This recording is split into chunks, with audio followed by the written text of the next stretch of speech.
In the previous video, I mentioned that we will create some functions to call the Twitter API, but I realized first we should review that which kind of package we need and how we can use those packages. So in that video, we will do a little bit of review, and also we will see like in the Twitter JL package how they did that, and in the next video we will create some functions for that.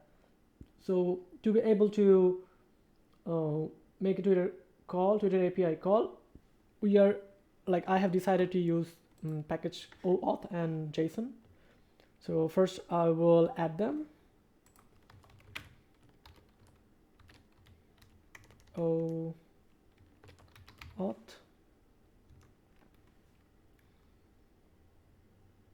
and add JSON. So they are added. Now I can import them. OAuth JSON, and now we will do a review that how the Twitter JL package used that. So I have already studied that, so I'll just show you quickly how they did that. So if I go to the general, so they used that OAuth request resource from the OAuth package, and then send the endpoint and the type of the request and the options as a dictionary, all the credentials. So we will have a similar function, but not exactly that, because our options are not dictionary, they are types. So what we will do, we will create a function on top of OAuth, and that will accept two different types. One is authenticator, value of type authenticator, and value of type resource param. And then we need another function which will convert that value of type resource param into dictionary and then use it in OAuth package. So that's a lot explaining. And when we get the request back, we need to parse that, and that's why we need the JSON package. And they also did that. If we see in cursoring, probably we will see an example. So in the cursor function, like we can just have a look on that part. So they did the call using get OAuth, which we have seen in the general package, and then if the status code equal 200, they get the response body and make it a string and then parse that into using JSON. So that parse, what it does, it from a string it creates the sorry, from a string it creates the dictionary, and then you can use that dictionary. But for in future, we also don't want to use the dictionary when we are working in Julia. We want to convert them into Julia's native type, and that will be our post processor.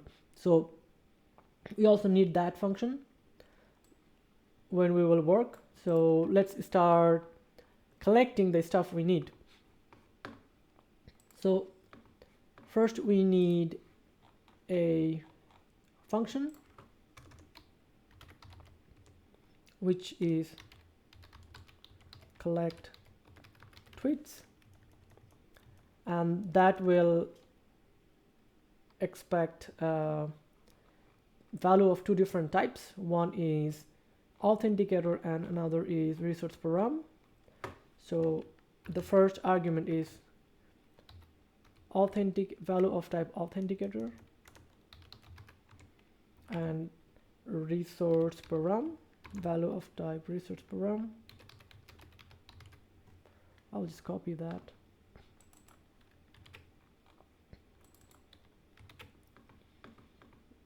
And the body, for now I will just keep it empty and add one function, because inside of that function we will use the OAuth request resource, and I will just take the whole signature from here, copy that, put that, and we need the endpoint. So we will create a constant with the name endpoint, constant equal constant, how to name that we'll just see here. So here is our endpoint. So the endpoint name is status user timeline. So we can make it user timeline, and that's our endpoint. And I will discuss more about the constant in the appendix part. So you should, if you want to know more about that constant, check the appendix part. Now we have the constant, so the endpoint is replaced by what was the name? I forgot. It's user timeline.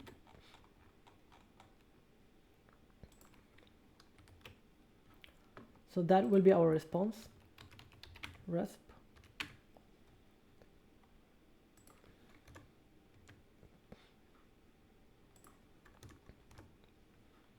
And by default it's a GET request, and the options are the dictionary of these values, but we have struct, so we need another function which will convert that parameters into dict.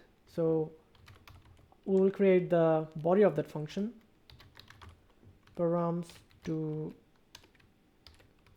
dict, and it will accept value of type param, resource param. I'll just copy that.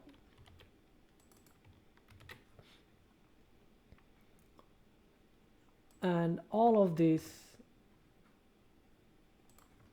secret keys and token, and they will be all with the identifier A. So I will just put them A.